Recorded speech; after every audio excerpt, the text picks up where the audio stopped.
She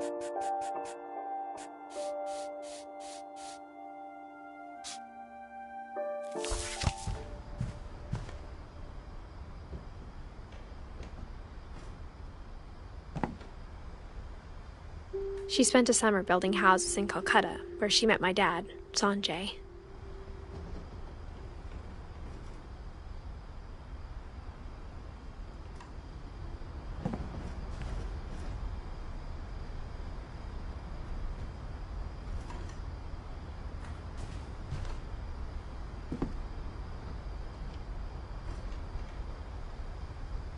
Religion was another thing my mom never talked about, but I think it helped her a lot after her dad died.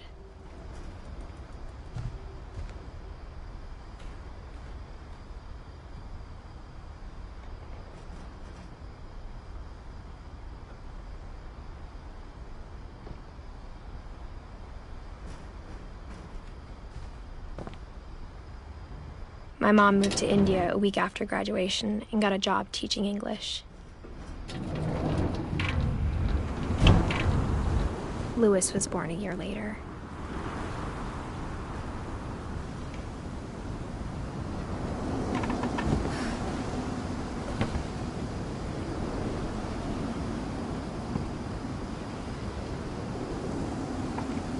When my dad died, I don't think Mom knew where else to go. I'm sure Edie was happy to have her back.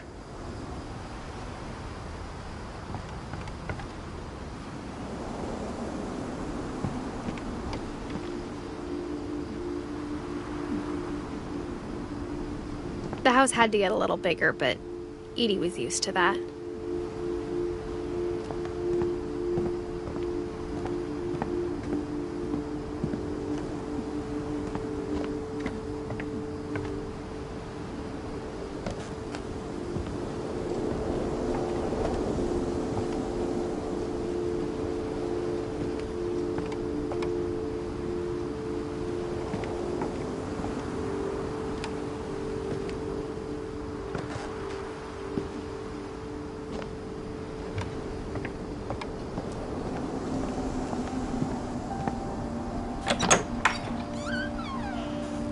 And for a while, things were good, almost normal.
But it didn't last.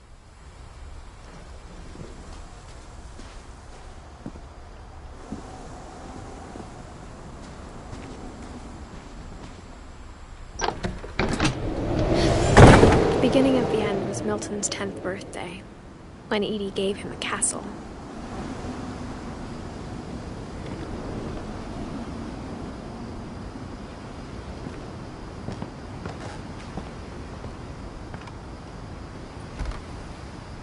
After Milton disappeared, the only thing he left behind was a room full of paintings.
Milton Finch in The Magic Paintbrush.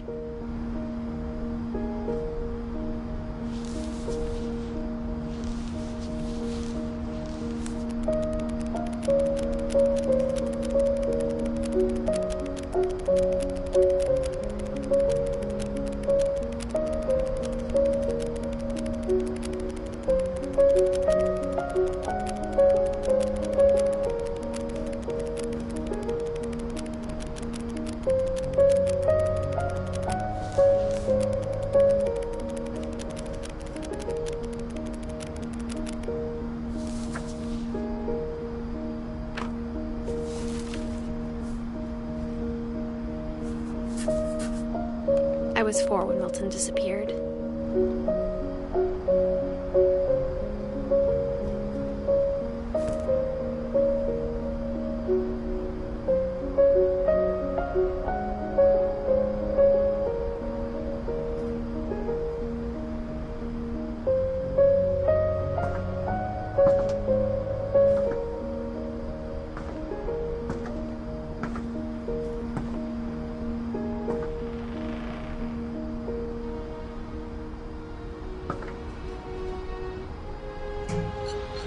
Mom spent months searching for my brother.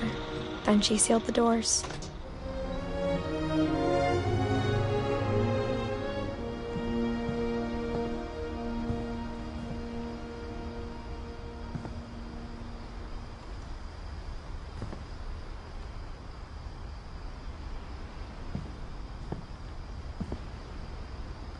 Whatever Milton had found in the house, Mom didn't want it getting out.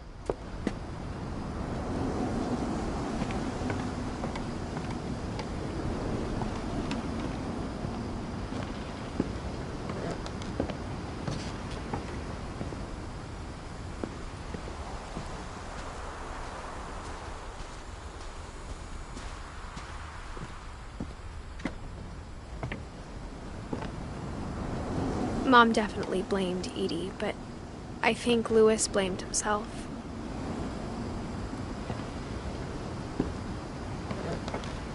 After he graduated, he just spent more and more time in his room, until Mom got him a job at the cannery.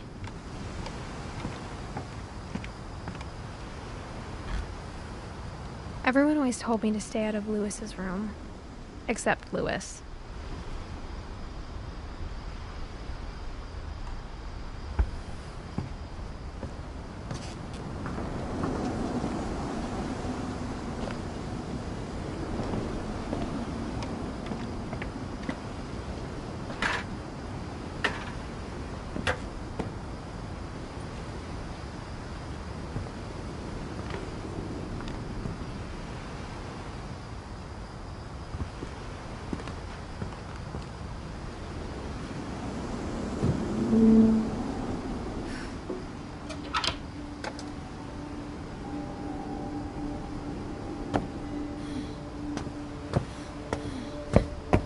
Lewis's room smelled very, very familiar. That part of him lived on.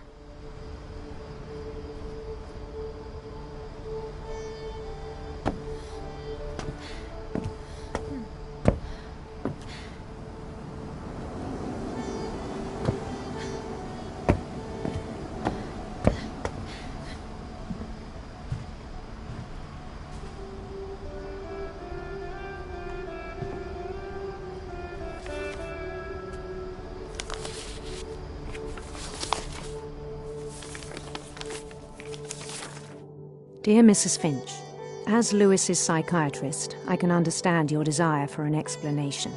As I see it, the trouble began in January, shortly after we convinced your son to seek treatment for substance abuse. Newly sober, I believe Lewis first noticed the monotony of his daily life.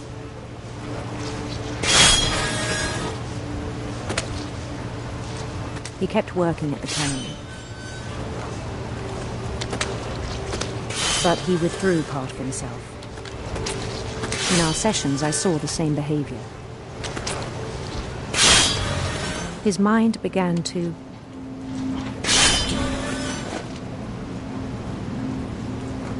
wander.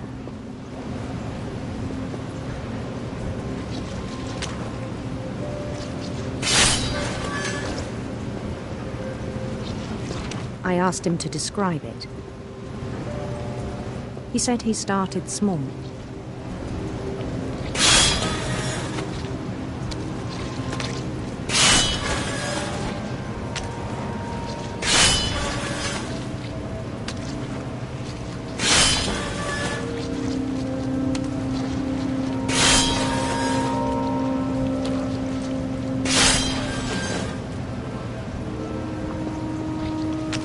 Imagining a labyrinth.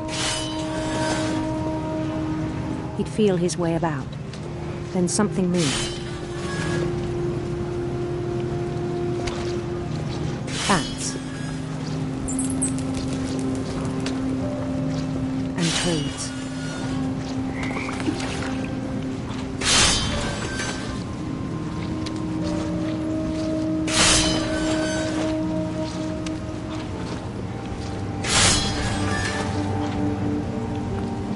And things that have not names.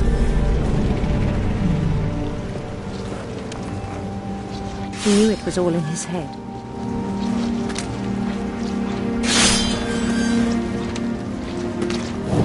He took it very seriously. I had hoped he'd find himself.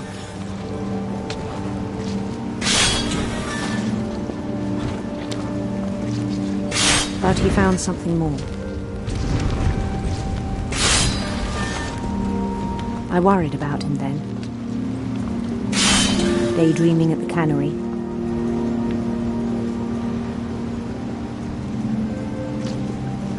I spoke with his boss.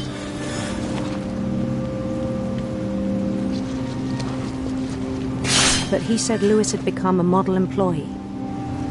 Methodical, tireless, focused.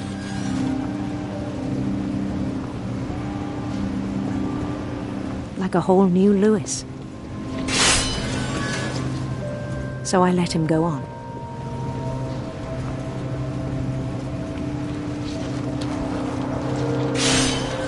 I even encouraged him. It seemed very promising at first. He told me he'd made a new friend.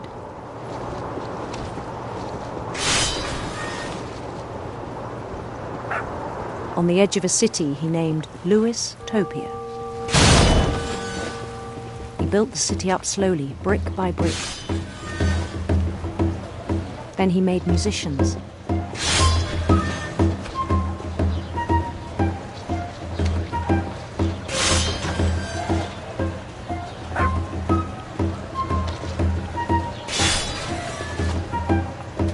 And songs for them to play.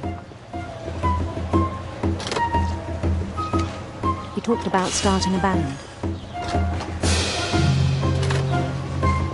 And he was always humming something. Every day his imagination grew stronger.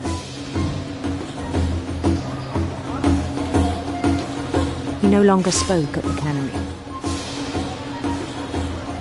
but his chopping was as reliable as ever. Then one day it struck him.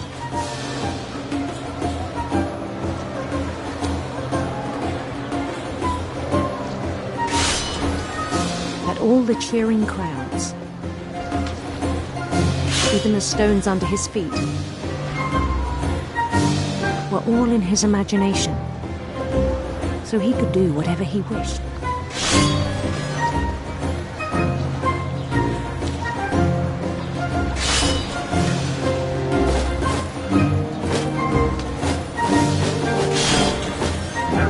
He held an election for mayor,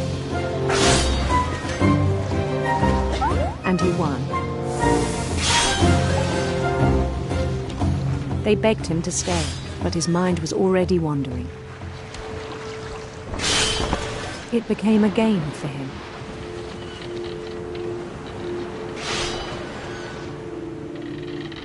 He'd conquer a city, then immediately push on. New Louisville.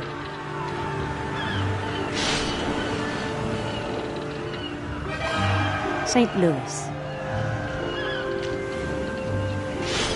He started drifting away from our reality.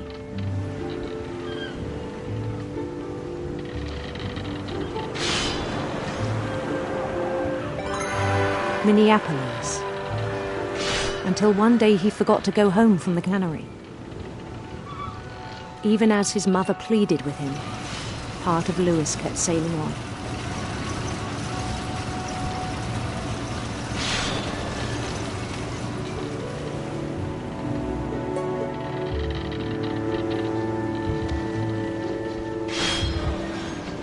In Louisburg, he heard rumors of a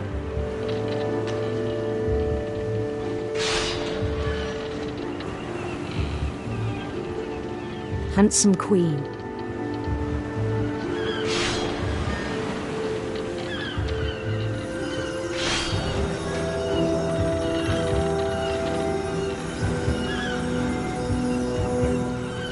The queen was on her own quest for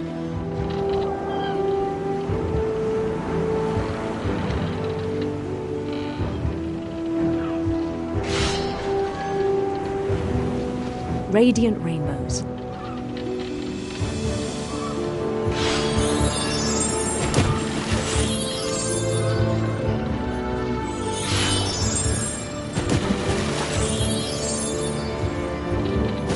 He followed the sound of her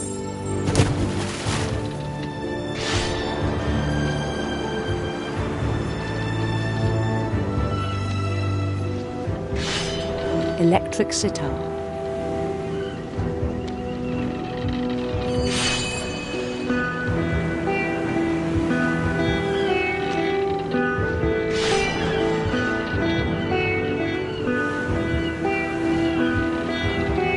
His chase led him to a golden palace east of the sun and west of the moon.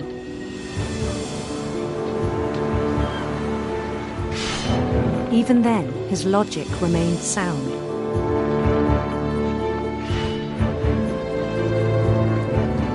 He knew the world was all in his imagination.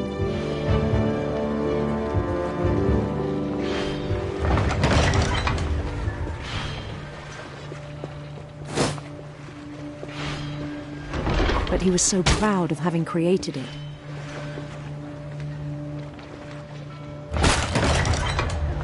In his own eyes, he'd become something greater than a king.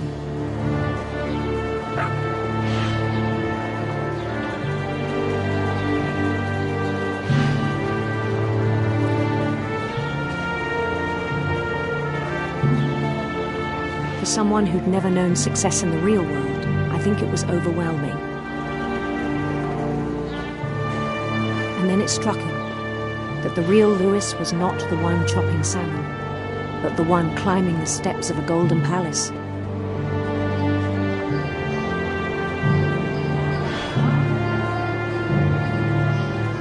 My imagination is as real as my body, he told me. It was hard to argue with him.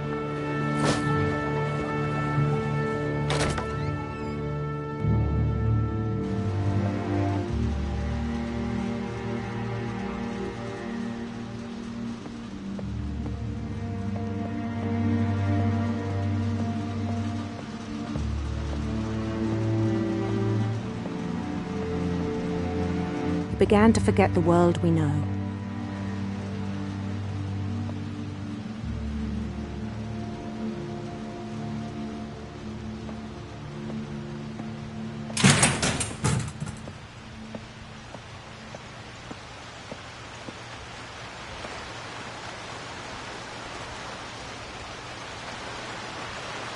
I think it pained him to remember Lewis, the cannery worker.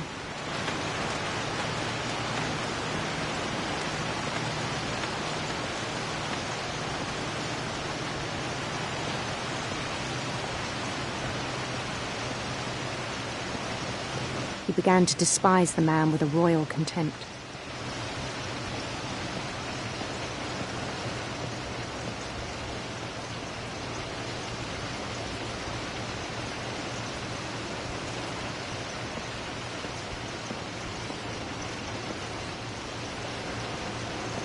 I still thought I could save him.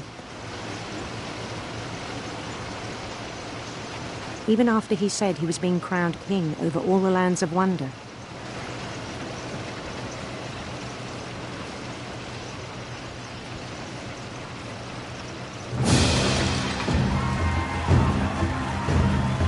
The palace would be packed with his companions.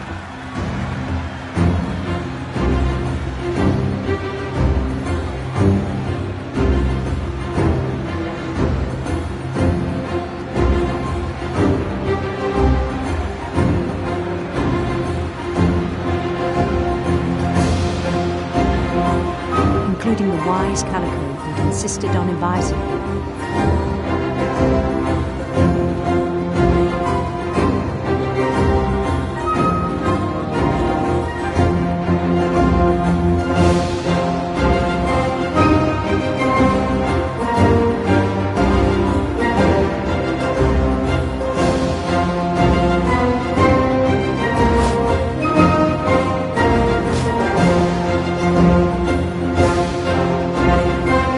Queen waited, holding his crown.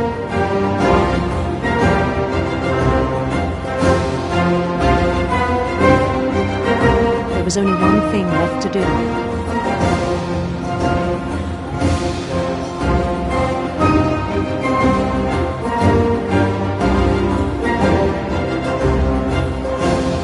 Bend down his head.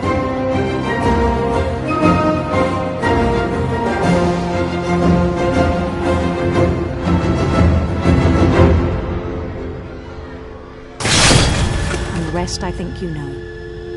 Mrs. Finch, your son was a kind man who will be missed by all of us who knew him.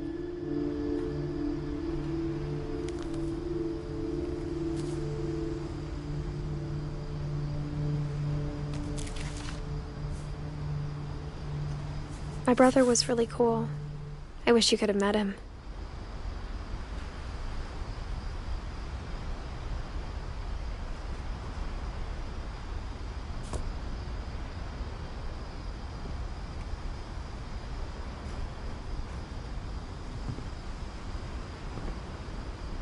Lewis and I spent a lot of time playing games together, but he was surprisingly bad at them. He died a lot.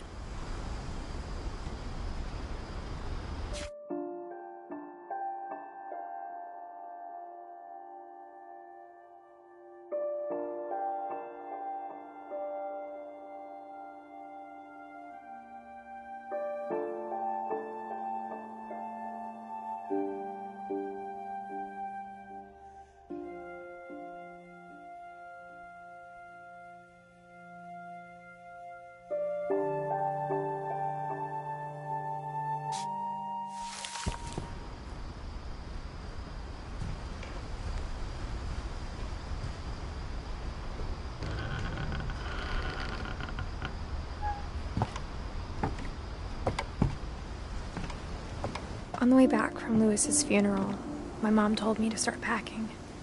She waited until the day before we left to tell Edie.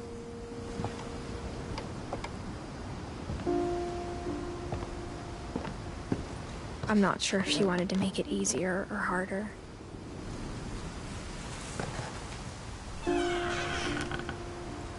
I wish we'd stayed.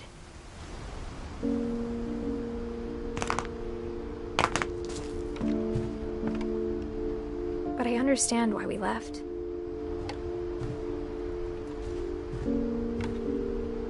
My mom ended up leaving everything behind.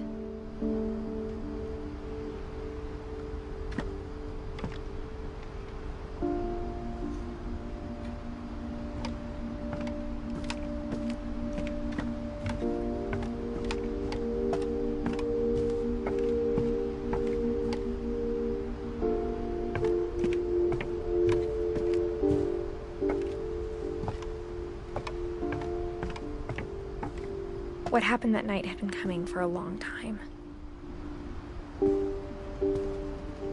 Maybe it should have come sooner.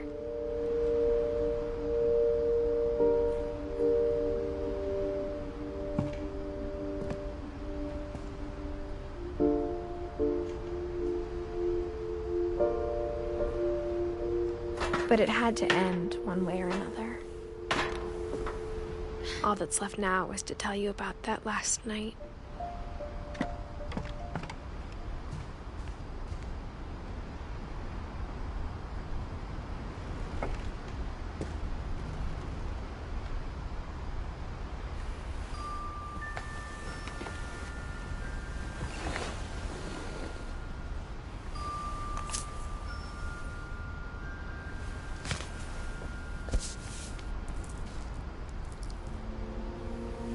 That whole last day, Edie just watched us pack and didn't say a word.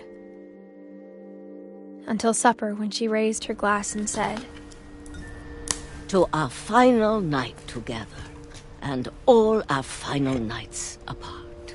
Grandma, you know what I said about alcohol. Some of your medications are very Edith, specific. I left a present for you in the hallway. Why don't you go open it? The grown-ups have to argue now. I'm sorry, you're right. We're all leaving tomorrow. Let's just enjoy our last... I'm not leaving. Edith, you're excused.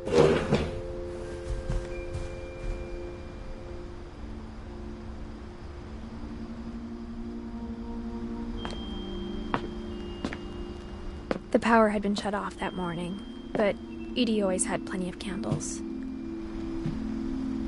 When my mom sealed the library, I don't think she knew about the other entrance. Or that Edie had a key to it.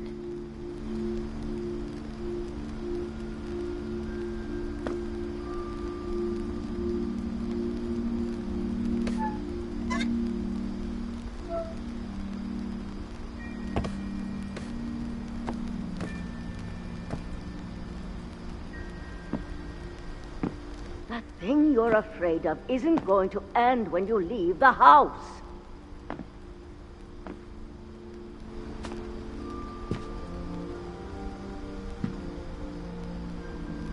Edith has a right to know these stories. My children are dead because of your stories!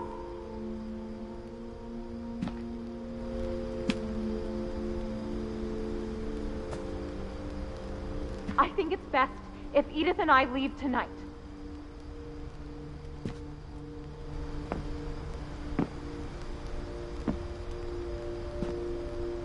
We'll have the nursing home send a van for you in the morning, okay?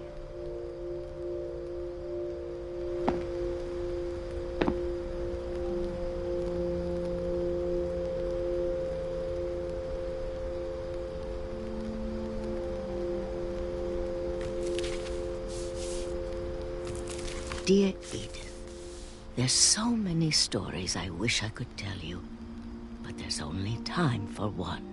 This is about what happened on the night you were born. That night, the tide went way, way out.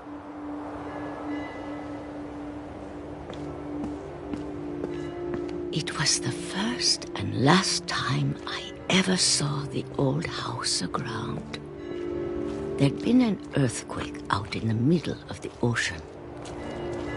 They called it the lowest tide in 1,000 years. God, it smelled awful. You know, I've seen that house every day of my life.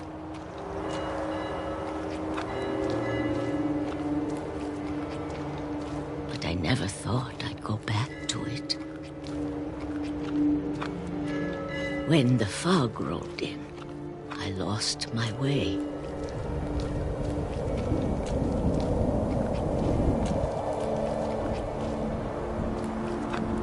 I got turned around.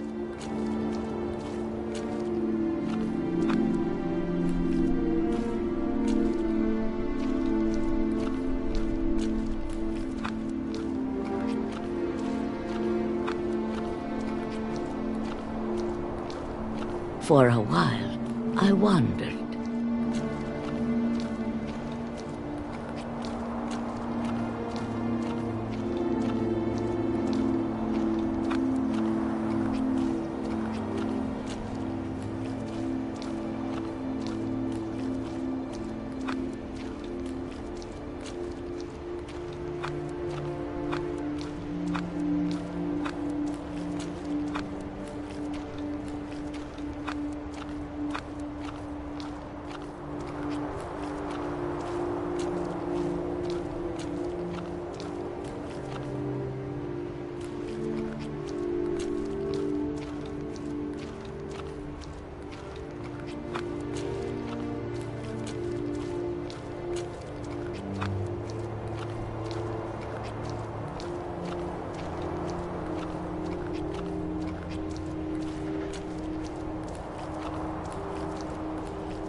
I started seeing things.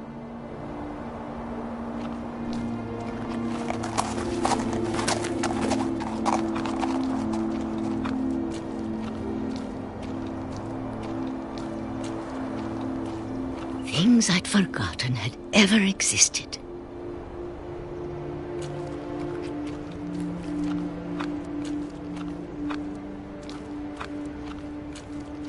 But when I saw them, they felt like old friends.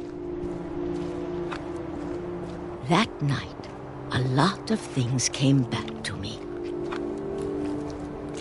Or maybe I came back to them.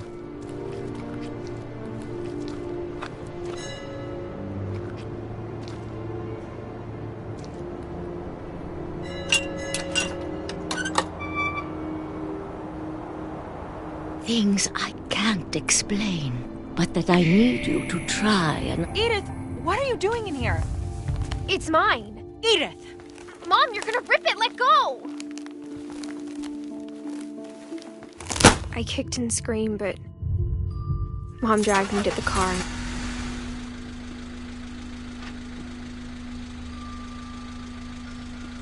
I never saw Great-Grandma Edie again. The next morning, the van came to pick her up, but she was already gone. After that, we moved around a lot.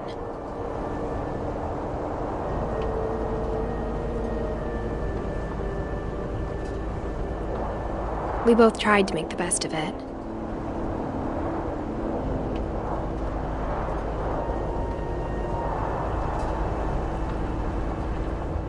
A few years went by.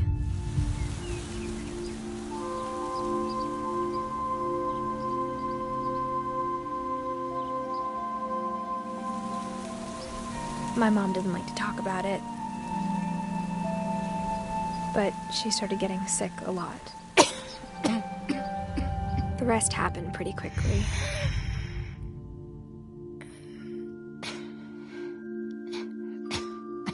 She got better for a while, and then she didn't.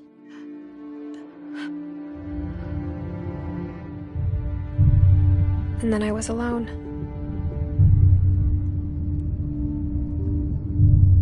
The last Finch left alive.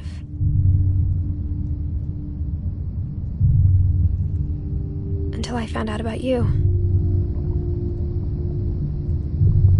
I'm still not sure what to tell you about all this. If we lived forever, maybe we'd have time to understand things.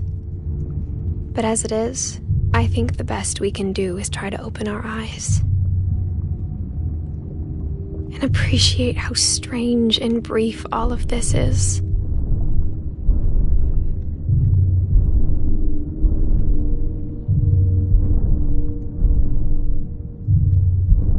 This journal was supposed to be for you.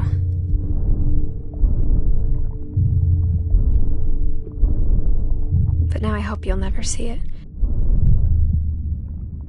I just want to meet you and tell you all these stories myself. But I guess if you're reading this now, things didn't work out that way.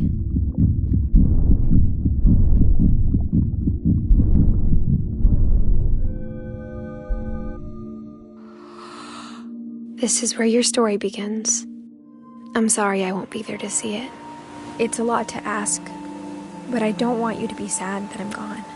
I want you to be amazed that any of us ever had a chance to be here at all. Good luck.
I knew Grandpa Sam had a twin, and that he never talked about him.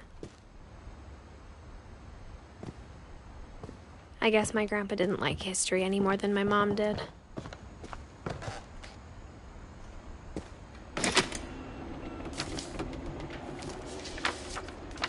How I Want to Remember My Brother by Sam Finch. The thing I remember is that when he made up his mind, that was it.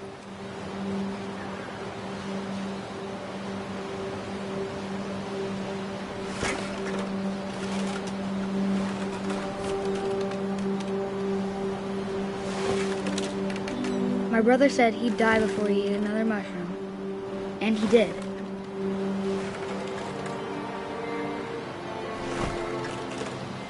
At Barbara's funeral, we swore we'd never be afraid again, and he wasn't.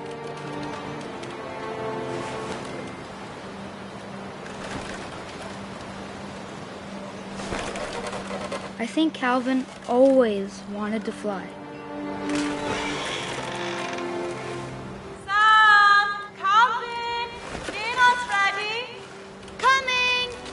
But that day, he finally made up his mind to do it. I told him going around was impossible.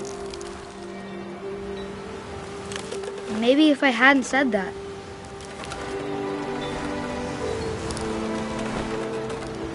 Alvin, I'm not gonna tell you again. Maybe if the wind hadn't picked up, then maybe he'd still be here. But I doubt it. I think he'd already made up his mind. That's what I want to remember about my brother.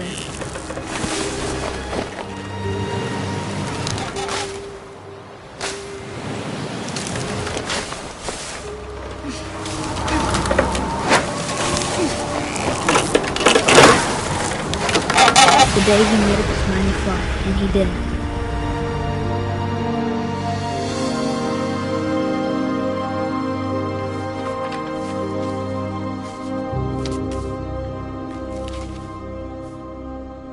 Calvin's story felt strangely familiar. When I was younger, I remember trying to do the exact same thing.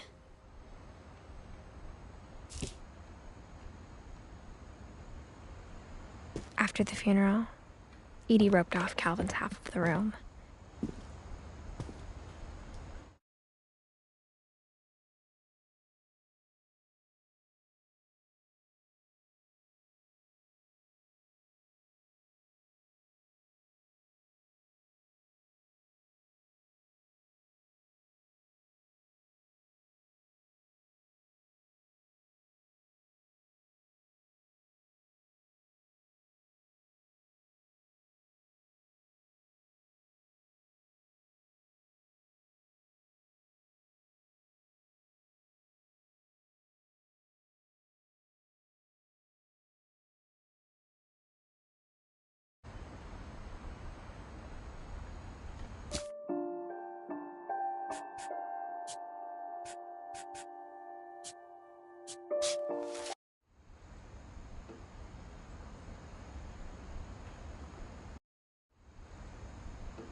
Dear Kay, do you remember the way Gregory used to laugh when he thought he was alone?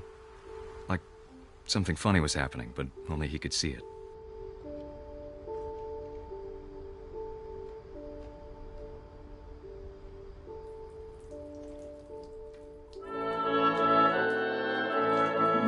I think he saw things the rest of us don't.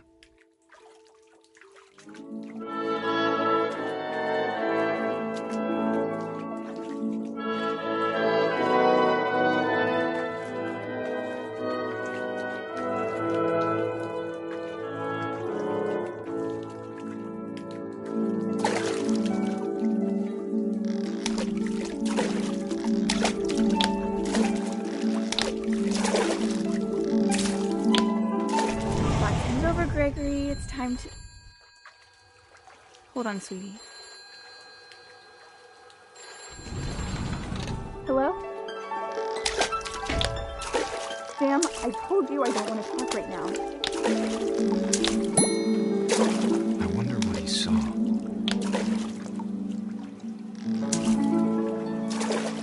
What his world was like.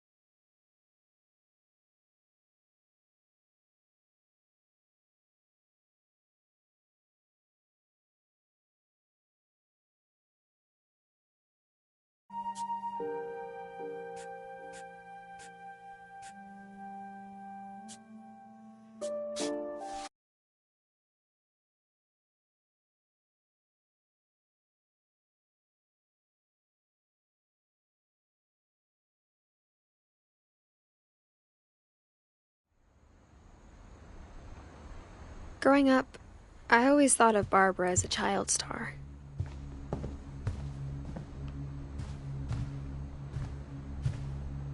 I never thought about how hard it must have been for her afterwards.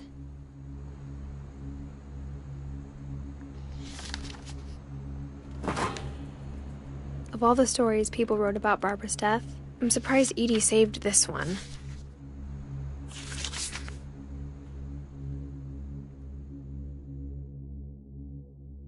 Old Jack here with another ghastly tale inspired by America's most unfortunate family. I'm calling it The Surprise Ending of Barbara Finch. As a child star, Barbara was famous for her scream. Now at 16, she was all washed up. A has-been. But in a lucky break, she'd been asked to perform her signature scream at a local convention for monster movie fans. It was just the boost her career needed. Unfortunately, her scream hadn't aged well. Getting better. I think you just need the right motivation. Her biggest fan and current boyfriend, Rick, was about to demonstrate when... Now that was a great scream. It was Barbara's father, Sven. He'd slipped into a table saw and had to be rushed to the emergency room. So Barbara got stuck babysitting her youngest brother, Walter. Her convention comeback was cancelled. Okay, I'm hearing frustration, but I'm not hearing terror. What if I tried... A gang of hoodlums in Halloween masks have been terrorizing Orcas Island tonight. Police are urging residents to... That came from the basement. You're right! Also, I loved your delivery on that. Why is your basement door locked? Because my dad likes making puzzles and secret passages. There's a key hidden in the music box. The secret is to keep winding and winding until finally the key pops out. Thanks, babe. I'll be back in a sec. 20 minutes later, Rick hadn't returned. So Barbara went to look for him, right on cue. She reached for the music box.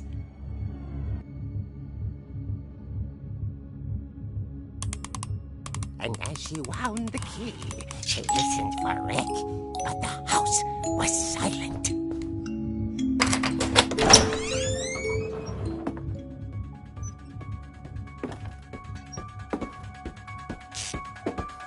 She found Rick's crutch and imagined the worst.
Her room was like a museum. For 500 years, the Finches have been famous throughout Norway.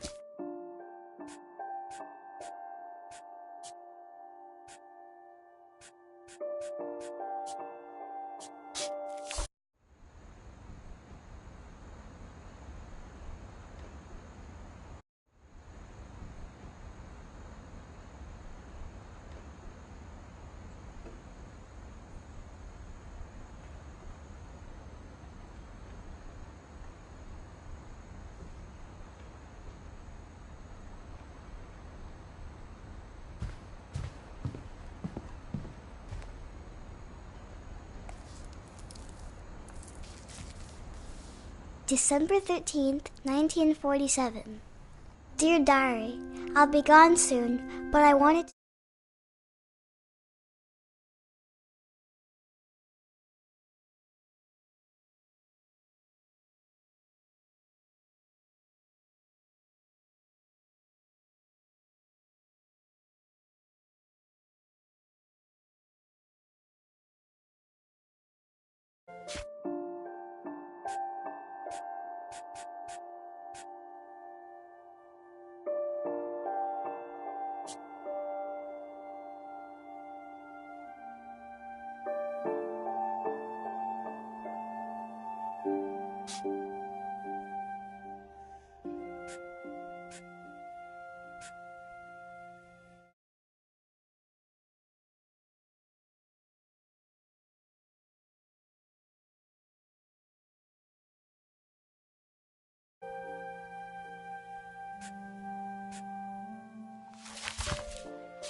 The gerbil food was dry, but I didn't mind it.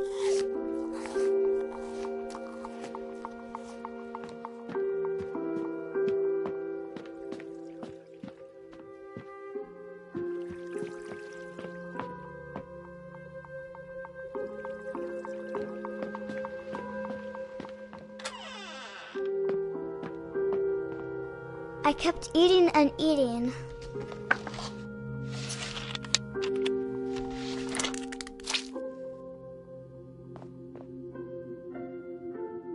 I ate a lot of things that night.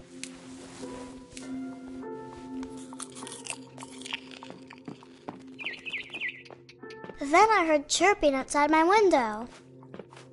It was a barn swallow going back to her nest. I reached out for her.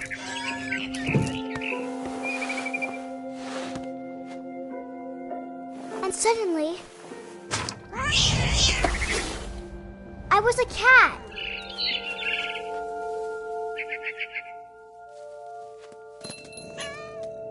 I tried to be quiet, but the bird was really scared.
December 13th, 1947.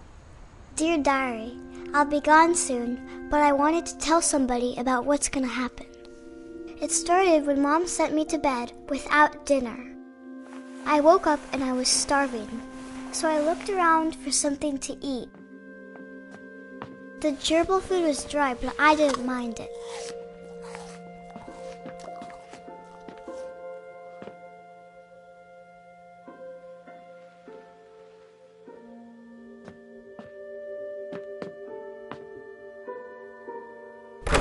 Mom, can I come out now? Sweetheart, it's late. Go to sleep.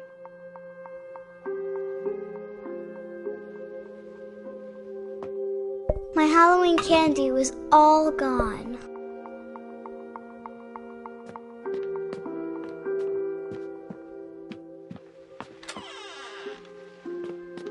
I kept eating and eating.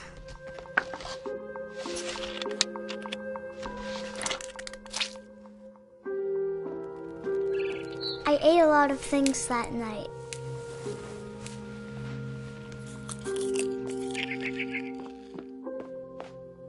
Then I heard chirping outside my window. It was a barn swallow going back to her nest. I reached out for her.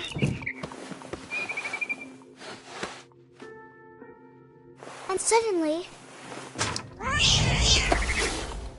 I was a cat.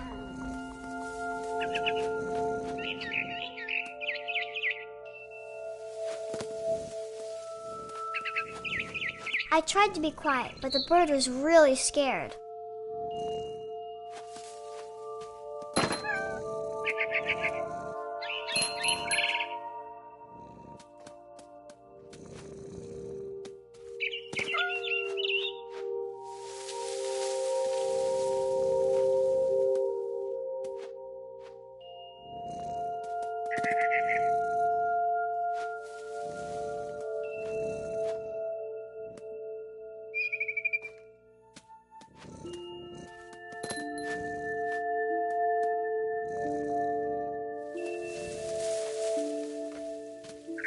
Mom and Dad didn't even look at me.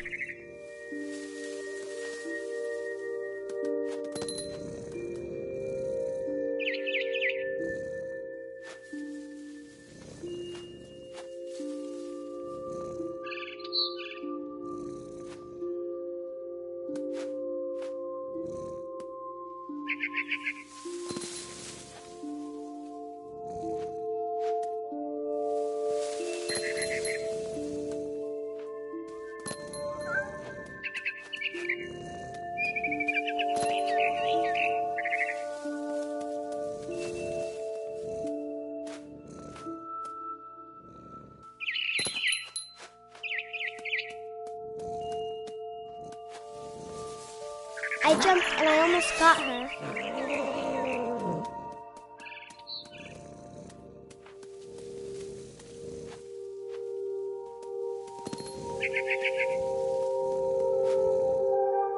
I could tell she was getting really tired.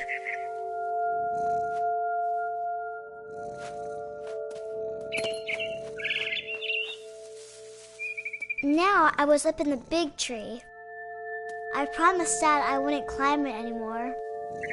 All I cared about was eating that mama bird.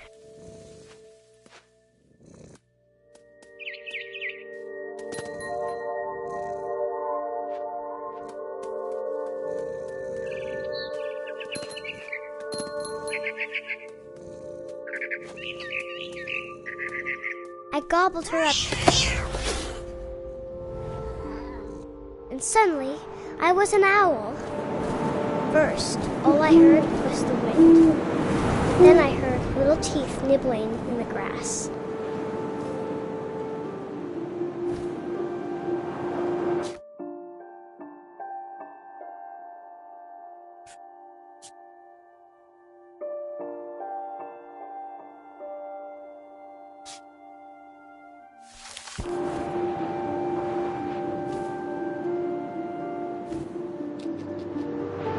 Rabbits.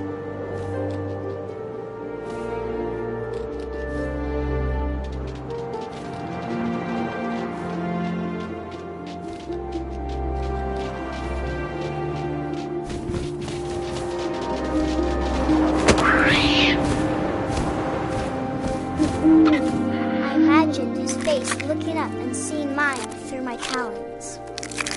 I swallowed him up, and I didn't chew one bit. Then I flew off to find something bigger.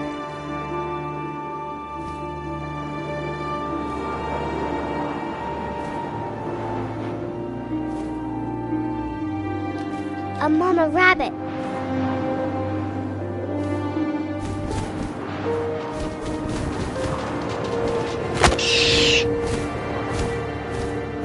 She was almost too big to carry.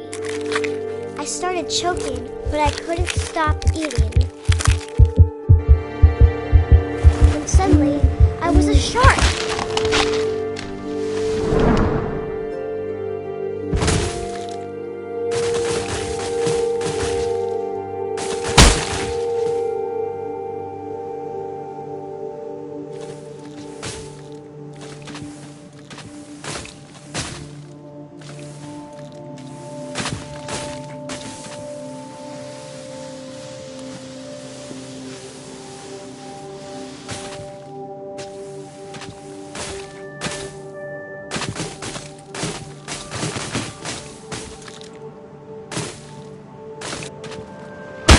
I rolled off a cliff and into the ocean.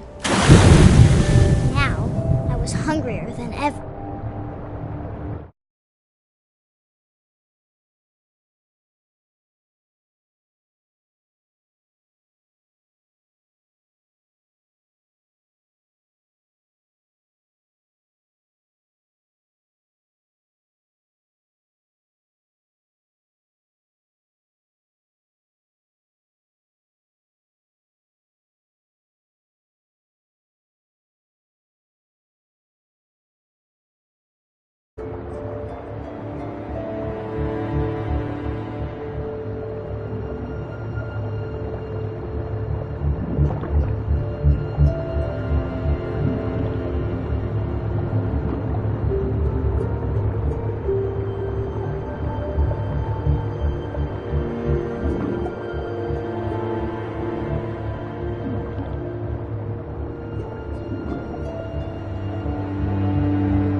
I wanted fat, juicy suits.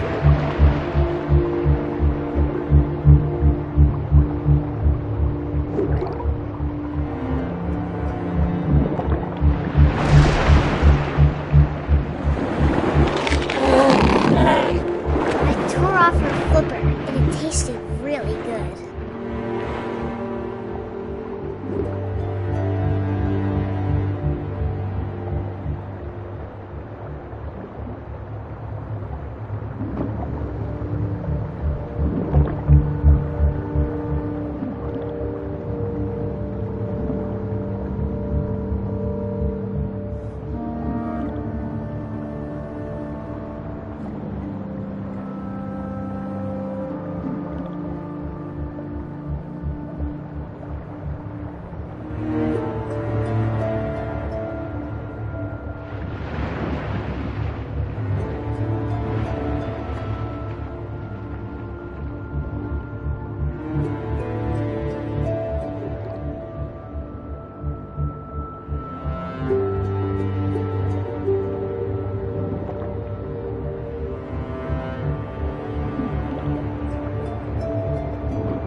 So hungry, I jumped out of the water. When I opened my eyes, everything had changed.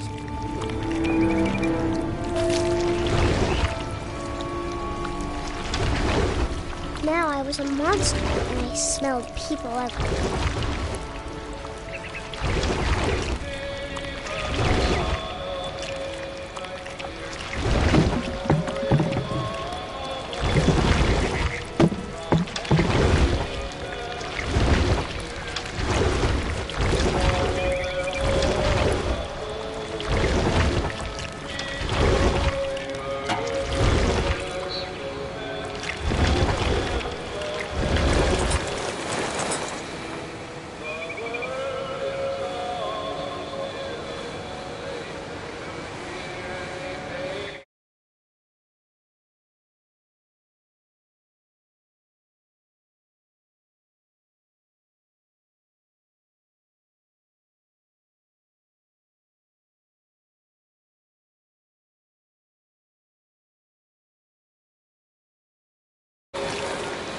I was big, but I moved real quiet.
I wanted to stop, but also I didn't.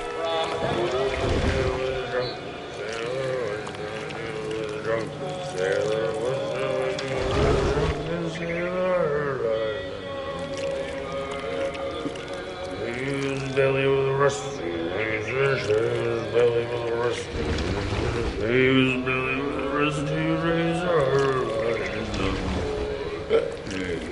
What shall we do with a drunken sailor? What shall we do with a drunken sailor? What shall we do with a drunken sailor?